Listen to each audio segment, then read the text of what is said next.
amis. Bon, aujourd'hui, une petite pêche à l'écrevisse. Comme j'ai pris mon permis, ça fait plus de 2 ans que je ne l'ai pas pris.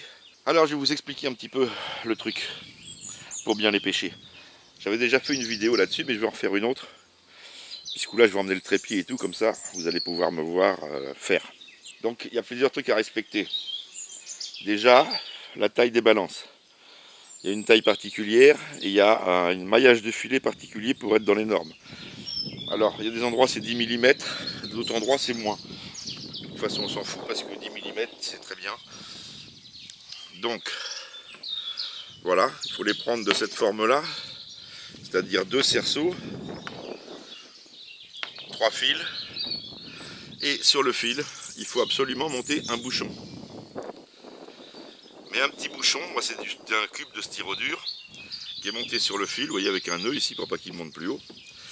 Et il faut faire un test dans l'eau pour que dans l'eau, la balance se tienne comme ça, les 3 fils tendus, mais il ne faut pas que ça puisse lever le premier anneau. Parce que si ça lève le premier anneau, les écrevisses vont avoir beaucoup de mal à monter par-dessus pour rentrer à l'intérieur. Il faut que ça reste comme ça au fond. Pourquoi? Parce que déjà, si c'est comme ça, elles vont être embêtées avec le fil, déjà d'une. Mais c'est pas ça. Le truc, c'est quand on envoie la balance. Beaucoup de gens pêchent à la balance, à leurs pieds, ou ils mettent la balance avec une perche, avec une fourche au bout, pour aller la déposer plus loin.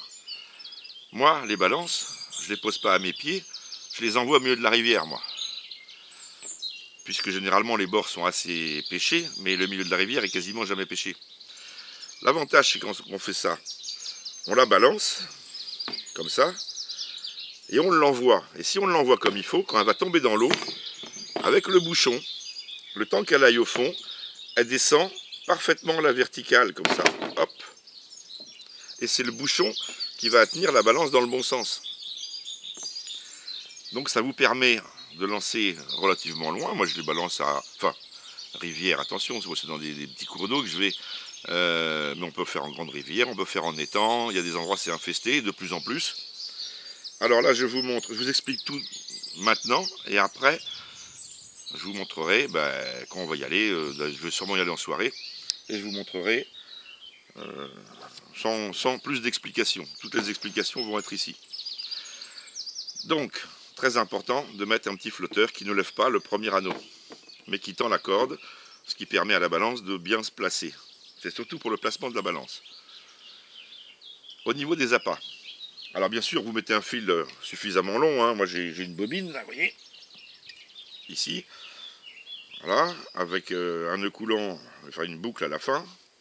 Voilà, que j'attache à une racine ou quelque chose de solide, parce que si le fil y part avec, hein, voilà, on ne la remonte plus.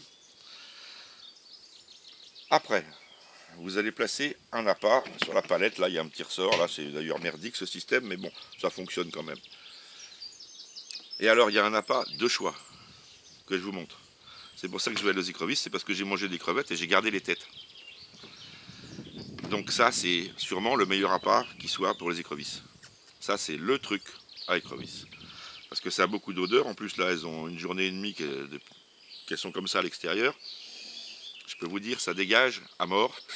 Et alors, est-ce que c'est l'odeur? Sûrement, et la couleur. Mais les deux font que c'est vraiment le truc, le meilleur appât qui soit pour les écrevisses. Voilà. Alors malheureusement, j'en ai pas beaucoup. Bon, enfin bon, moi c'est pour me faire une petite récolte d'écrevisses, pour faire une bisque, une soupe, voilà. Donc, pour mettre ça, pas facile.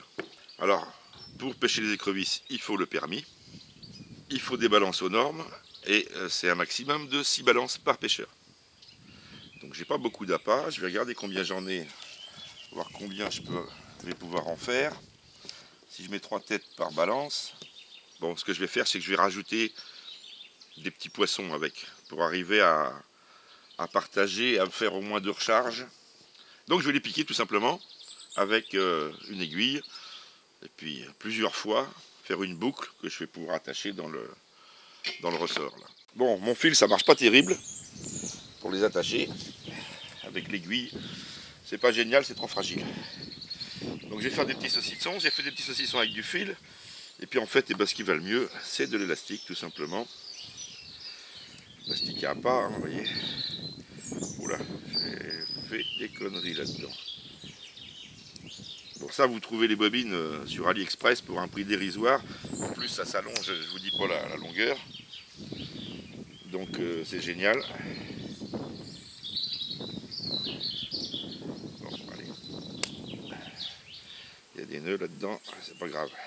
Alors ça, c'est top, ça vaut rien du tout. Puis alors, vous avez des quantités astronomiques sur une bobine. Le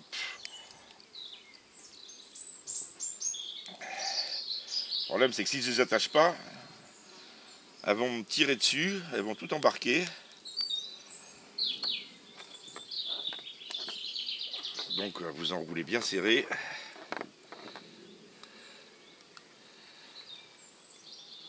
Il ne faut pas hésiter à en mettre. Ça, c'est vraiment efficace, hein. Sur les hameçons, vous attachez n'importe quoi, des moules, des huîtres même. On arrive à mettre des huîtres. Moi, je pêchais, ça m'est arrivé de pêcher avec des huîtres. J'avais rien du tout, j'étais sur les rochers, il y avait des huîtres. Et avec ça, on arrive à les accrocher sur un hameçon.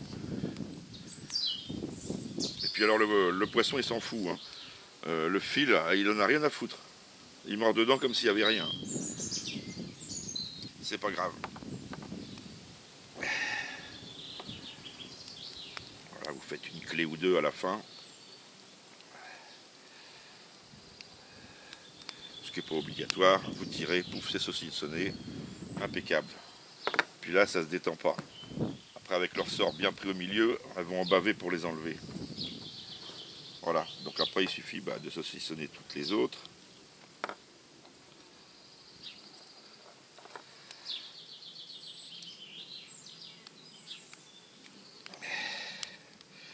Alors, je vous explique pas l'odeur, puis ça se jute en plus. Les mouches ont bien compris, hein. Elles sont là, au rendez-vous.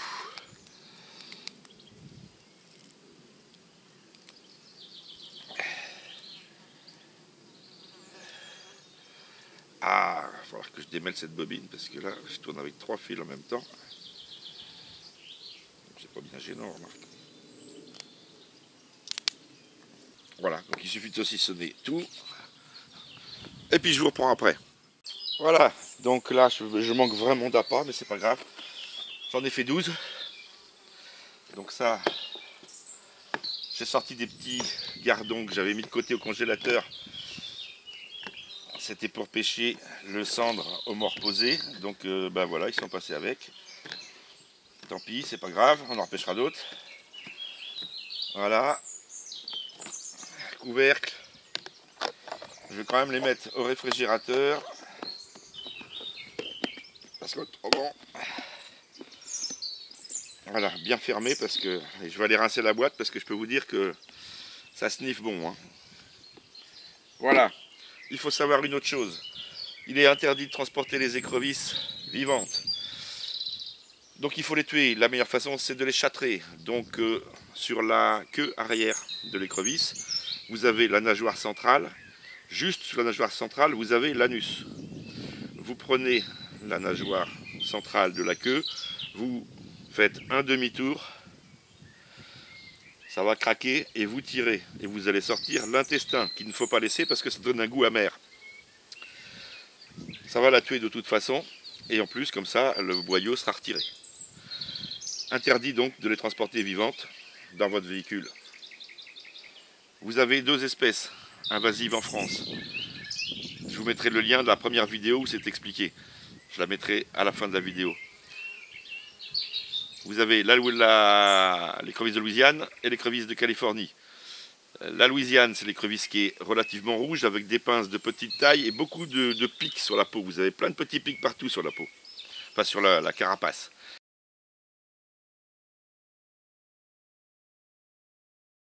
Alors ça, c'est la Louisiane. L'écrevisse de Californie, ça s'appelle l'écrevisse Signal. Et l'écrevisse Signal, elle est différente. Elle a des pinces beaucoup plus grosses. Et à l'intérieur de la pince, ici, on l'appelle Signal parce que généralement, c'est blanc bleuté. Blanc bleuté, bleuté ici, là, juste à la grosse pince. Et ça, c'est la californienne qu'on appelle l'écrevisse Signal.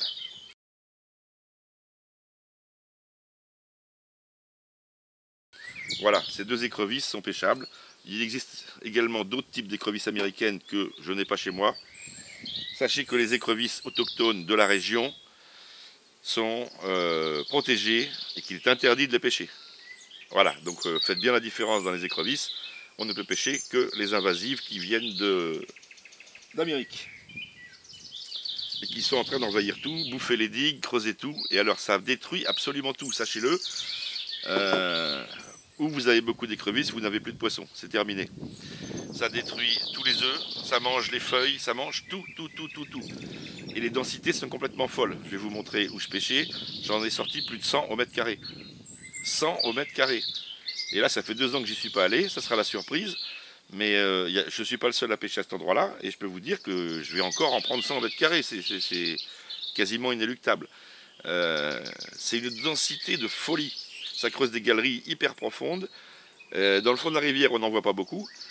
Mais elles sortent au fur et à mesure. Et puis vous faites des carnages. C'est absolument affolant ce qu'il peut y avoir comme densité de population. Moi, sur une saison, pour tout vous dire, j'ai fait exactement 114. Et j'ai compté que ce que j'ai pris moi. Sur la surface où je pêchais, ça faisait 114 écrevisses au mètre carré. Ça paraît complètement hallucinant et impossible. Ben, je peux vous dire que si, et puis que j'avais pas tout pris. Et puis on va voir ce qui reste aujourd'hui, mais de toute façon je suis sûr qu'il y en a plein.